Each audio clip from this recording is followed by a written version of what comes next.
À la fin du chapitre, on nous révèle directement qui est le fils de Beyond Netero. C'est pas un suspense qui aura duré longtemps, mais si on regarde bien, on avait des éléments depuis le tout début de l'arc de la guerre de succession, l'arc du Blackwell. Les amis, bienvenue dans cette vidéo spoiler du chapitre 402 de Hunter x Hunter qui va très très vite en roue arrière, mon frérot, et qui j'espère va pas aller aussi vite que Togashi semble vouloir le faire. Les amis, bien sûr, si tu aimes ce genre de vidéo, n'hésite pas à t'abonner, à mettre ton avis en commentaire, c'est hyper important, surtout que je veux dire pas mal de choses dans cette vidéo, à me mettre un petit pouce bleu pour faire monter la vidéo, et surtout à t'abonner pour atteindre roi tout 50 000 abonnés, pour avoir mon haine un petit peu comme les gardes de Morena. J'ai besoin de vous les gars.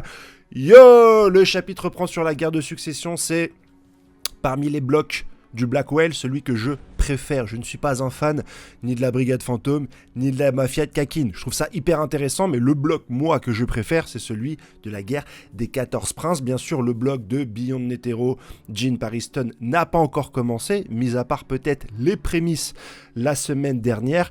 Donc voilà, c'est celui que je préfère et je suis très content de pouvoir retravailler dessus, puisque dans la dernière fournée d'Hunter x Hunter, t'as pratiquement pas eu les 14 princes, t'as uniquement eu la Brigade Fantôme. Alors tous les fans d'Hunter x Hunter qui ont que regardé l'anime étaient contents, la Brigade Fantôme, je kiffe, il y a Kuroro son flashback. Mais les aficionados comme moi de la guerre de succession n'ont pas eu de pain sur la table, malheureusement. Voilà, c'est tout ce que j'avais à dire sur l'intro. On va rentrer directement dans le vif du sujet, les gars. On commence avec un petit peu les répercussions du chapitre dernier et notamment du contrat entre Longhi et Kurapika du point de vue de Tsubepa. Donc je sais pas trop si on l'a mis au courant de ce qu'était le naine. Enfin, il a su que c'était le naine, mais il ne savait pas que son soldat avait le naine. Mais là, il est content de faire un petit peu un pacte avec Webble. Mais la chose importante de cette scène, c'est que le garde de Benjamin, tu sais, Predator, celui qui a réussi à bouffer la bête de naine de Sare Sare, qui était un prince, qui avait une bête de naine qui était hyper intéressante, une bête de naine qui lâchait un gaz, une espèce de smogogo qui lâchait un gaz, et plus tu le respirais, plus tu trouvais que les défauts du prince Salé Salé feraient de lui un bon roi. Par exemple, il fait que de copuler, et le garde qui inhalait ce gaz, au bout d'un moment dit ok, tous les grands monarques dans l'histoire de ce monde ont été des gros baisers, grosso modo c'est ce qu'il dit, donc Salé Salé devrait être un excellent prince. Et Predator, le premier garde de Benjamin, a un naine hyper intéressant, et c'est à cause de ce naine là qu'on a eu des énormes pages et des énormes blocs, parce qu'en fait lui, plus il va pouvoir analyser un naine qui voit et faire des théories qui s'avèrent exactes, c'est un petit peu un youtubeur, plus il va pouvoir fomenter une bête qui sera capable d'annihiler le pouvoir d'une bête de naine. C'est un naine hyper efficace, mais qui marche pas contre les gars du renforcement, je crois de la manipulation, il a des défauts contre pas mal de types de naines, mais tout ce qui est matérialisation, comme une bête de naine, même si c'est un naine parasite, c'est quelque chose de matérialisé, il va être hyper efficace si jamais il a les bonnes déductions, mais attention, si tu lui donnes des indices, ça affaiblit son naine. C'est pour ça que le chef des gardes de Benjamin, que j'adore, Basu, je crois qu'il s'appelle, Basu Rumoko, celui qui a la grande balafre, le Renoir chauve, il l'a pas mis sur Harukenberg ou sur d'autres princes parce que faut pas qu'il ait d'indices, etc.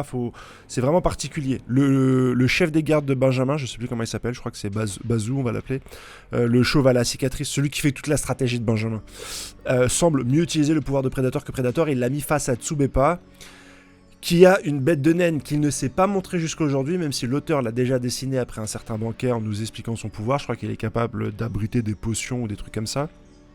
Il n'était jamais apparu, et là, face au contrat, la bête de naine va apparaître, et donc Predator va pouvoir commencer à faire des déductions. Comment ça, ta bête de naine, elle arrive, quand un autre soldat arrive et qu'il a du naine, etc.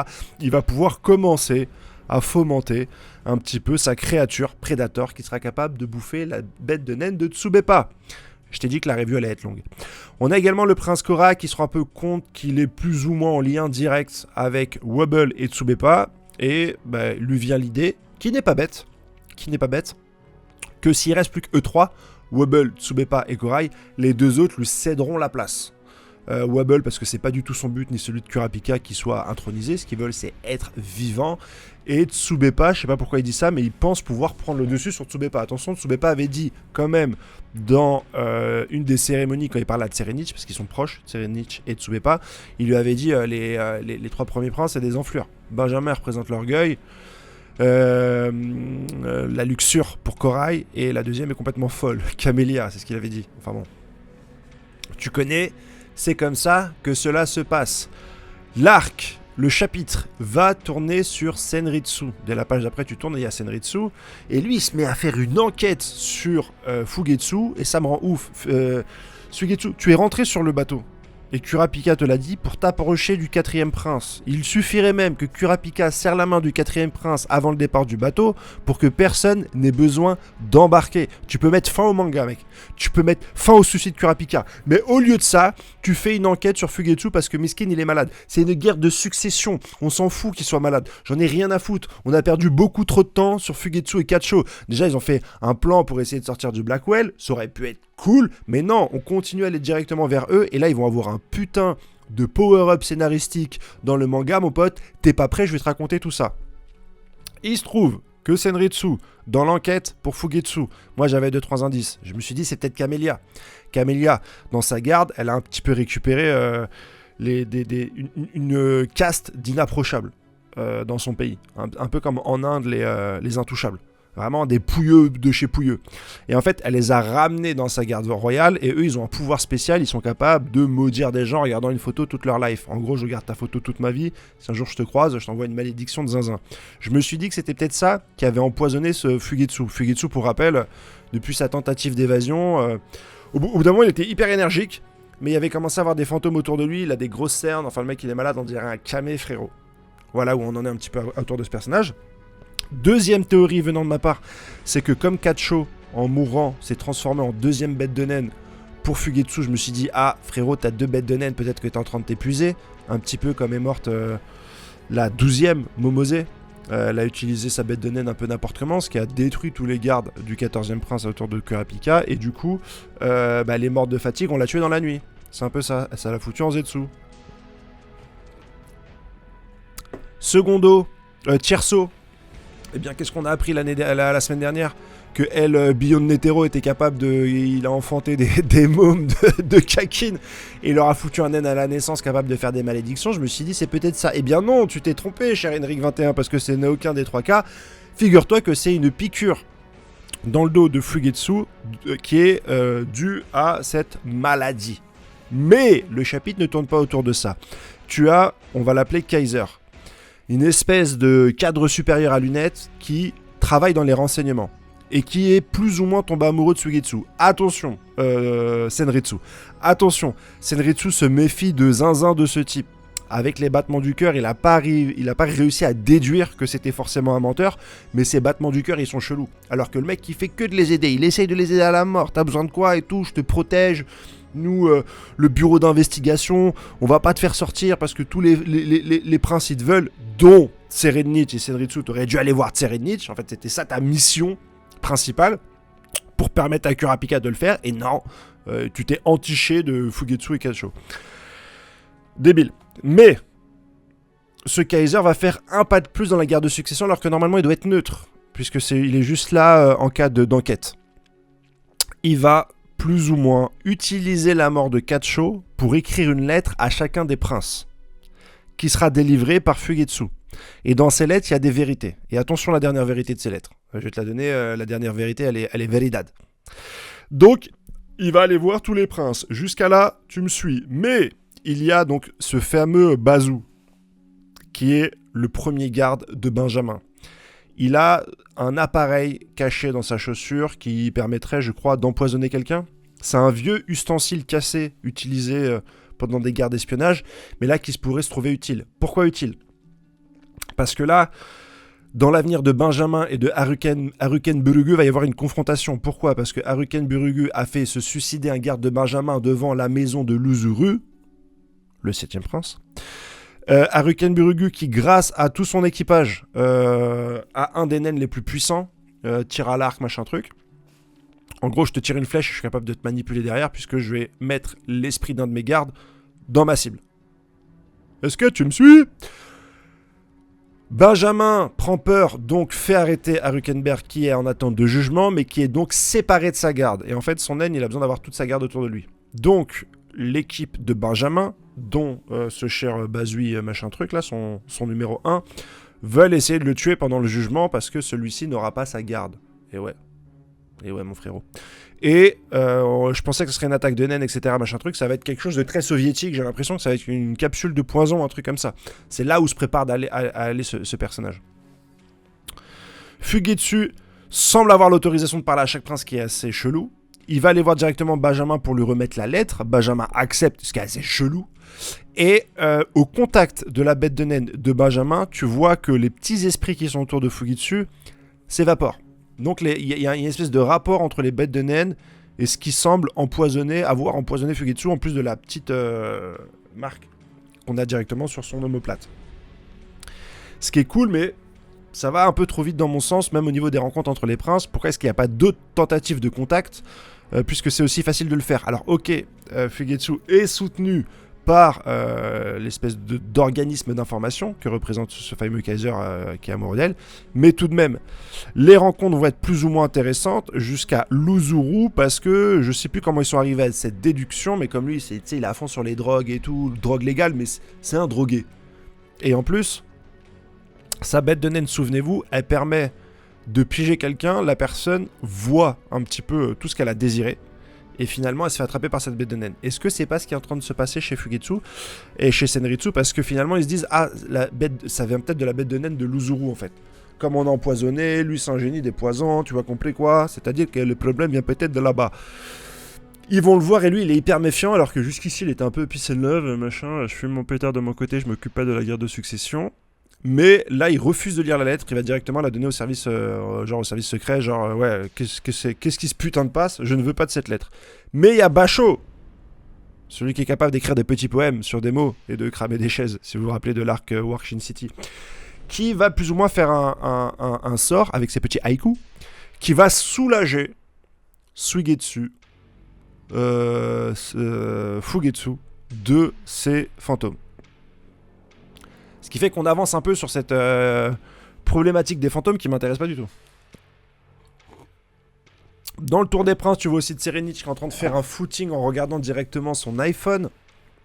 Ce qui est marrant parce qu'il y a 10 ans, quand l'arc a commencé, les premiers téléphones qu'avait Tserenich ressemblaient plus à des espèces de Motorola tactiles dégueulasses. Et maintenant qu'on est à l'ère de l'iPhone, et ben dans le bateau, il a un téléphone qui ressemble à un iPhone. C'est que l'arc a été tellement long que la technologie a évolué, que le mangaka, pour représenter le même objet, il passe par 2 designs complètement différents. Ce qui est complètement ouf en soi. Mais j'adore. J'adore cette espèce d'anachronisme. Il s'est passé 10 jours dans leur œuvre et presque 10 ans dans la nôtre. Et ouais, et on le voit à travers juste le design des téléphones. Je vous mettrai je vais faire une review de Zinzin ce week-end et j'appuierai là-dessus. Est-ce qu'on n'est pas en train est-ce qu'on n'est pas dans le futur par rapport au Black Whale? Peut-être que je m'égare. Bon, Tserenich est en train de courir et son garde, il va nous faire une révélation qui est assez chelou, mais que nous on va très bien comprendre. Il va dire qu'il connaissait le Zetsu depuis la naissance, donc c'est forcément un fils de Beyond Netero, et on sait qui c'est. Beaucoup disaient Theta. Ça aurait été trop logique, donc c'est l'autre. Et ouais, grosso modo, Tserenich est trop fort, il court. C'était mon personnage préféré de Tserenich il y a 10 ans. C'est vrai qu'aujourd'hui, il est tellement cheaté maintenant que c'est pas celui qui m'intéresse le moins, mais on l'a déjà bien développé, quoi. Donc il n'y a plus trop de choses à dire sur lui pour l'instant. Le temps que tout le monde rattrape un peu le point d'avancement ou de développement scénaristique de ce personnage. J'ai envie de dire. I want to deserve. Mais c'est pas ça. Les grosses révélations de ce chapitre, c'est pas encore ça. Je crois que j'ai fait le tour à peu près de tous les princes. À la fin, Senritsu et Kacho et Fugetsu sont dans une salle, décident de contacter Kurapika parce que sans la fin de cette guerre de succession, ils ne pourront pas sortir du bateau du Black Whale. Mais il y a un dernier personnage qui a reçu une lettre. Et la lettre la plus intéressante, puisque c'est là où tu vas comprendre pourquoi eh bien, les services spéciaux, les services d'enquête ont pris part à cette guerre de succession, par amour, mais ont pris part. Mais c'est hyper bien fait, parce que même tous les organismes les plus carrés, la première faille, elle est humaine. Et là, c'est une espèce de sentiment de ce Kaiser, ce jeune cadre dynamique pour Senritsu. Et l'attachement de Senritsu pour Fugetsu qui fait que ils vont avoir une information cruciale, c'est l'enfant de Beyond. L'enfant de Beyond, mon frérot. Ils vont dire qu'il y a des secrets, Haruken Burugu a des secrets sur Benjamin, a des secrets sur Tserednich. Alors ça, je me demande ce que ça peut être. Les secrets sur Benjamin et sur Tserednich, où ils ont merdé, etc. Mais surtout, ils ont des secrets sur la naissance d'Arukenberg. Donc, il y a de très grandes chances, en tout cas, là, on nous avance vers une piste, que le fils de Netero, de Beyond Netero, ça soit finalement Arukenburgu. Et c'est logique, puisque dès la première présentation, avant même que tu le vois, Oito ait dit à Kurapika que lui, dès la naissance, il a été mis de côté. Dès la naissance, il s'est pas entendu avec ses frères et sœurs, il a été dans des internats, il est de côté, il est contre la monarchie, il fait des révolutions, il y a des assassins qui ont essayé de le tuer dès sa prime jeunesse. Il est pas comme les autres enfants. Et ouais, j'en ai pas beaucoup parlé dans ma dernière review, il y avait tellement de choses à dire que ça m'est pas venu directement à l'esprit. Moi j'étais plutôt sur Wobble et Tserednich, un peu excité par l'information qu'on venait d'avoir. Mais non, il avait pas tout... No donde está l'amigo de los freros et los sistos. Frères et sœurs, en espagnol. Bien sûr on est bilingue ici, bien sûr on essaie de faire des efforts pour pouvoir s'intégrer dans le monde du travail qui est dur. Ouais les gars. Accélération. Dérapage. Senritsu semble vouloir mettre la fin à cette guerre de succession. Il appelle Kurapika. J'espère que c'est pas lui qui va mettre fin. Il y a tellement de choses à développer. Arukenburgu face à Benjamin. J'espère qu'on l'aura dans cette flopée de 10 chapitres. Peut-être 20 chapitres, 30 chapitres.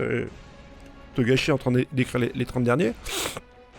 J'espère qu'on aura cette confrontation-là. Même le plan d'Arukenberg, il a fait un plan de zinzin dès qu'il a découvert son haine. Il a appelé tous ses soldats, il est parti devant un tableau, il a dit « Ouais les gars, j'ai le plan pour finir le jeu. » Tout le monde a dit « Ah ouais, t'es balèze, c'est chaud. » Et ensuite, il envoie un de ses gardes se suicider devant la porte de l'Uzuru. Je veux savoir pourquoi. I want to know for what. Je n'ai rien à foutre que ça soit Senritsu qui trouve la solution, merde. Et que c'est lui qui nous dise qui est le fils de Beyond Netero. Je voulais chercher, je suis en train de relire tous les tomes. Savoir qui a appelé Nazubi père. Et là, tu me donnes tout. Merde, tu me spoil, Togashi. Dans une vidéo spoil. Oh là là, le bordel. Bon, j'ai parlé un peu vite. Parce que je suis excité et que là, faut que j'aille au boulot. Mais je vous fais une vidéo ce week-end, je crois, elle va durer 1 heure. Je vais tout vous expliquer. Tout ça en détail avec dans quelle page, qui a dit quoi, machin, truc. Comme ça, vous avez le même niveau d'information que moi. Et dans les commentaires, vous vous éclatez avec vos théories, les gars. Hein. C'est tout ce que j'ai à vous dire. Mais j'ai peur qu'on accélère. Putain de sa mère, j'ai peur. Ça fait 10 ans que j'attends Hunter x Hunter et là, j'ai peur d'avoir des révélations. J'ai peur que ça aille trop vite. Parce que forcément, la guerre de succession n'ira pas jusqu'au bout. Elle n'ira pas jusqu'au bout. Et je ferai des vidéos pour vous expliquer tous les moyens de sortir de cette guerre de succession sans passer par le scénario où ils vont tous s'entretuer sauf un. Mais là, il faut plus de morts. Avant d'avoir des résolutions, putain. Motherfucker. Dis-moi ce que t'as pensé en commentaire, si t'as compris tout ce que j'ai essayé de raconter. Il y a des noms que j'ai oubliés, comme le premier garde de Benjamin, que j'adore, qui est un personnage extraordinaire. Alors que nous, on est tous en train de se pougner sur Beyond, il y a lui qui est là et qui fout un sacré bordel. Et sur ces fameuses lettres qui accélèrent le tout, là. Putain. Allez, ciao, ciao, bisous.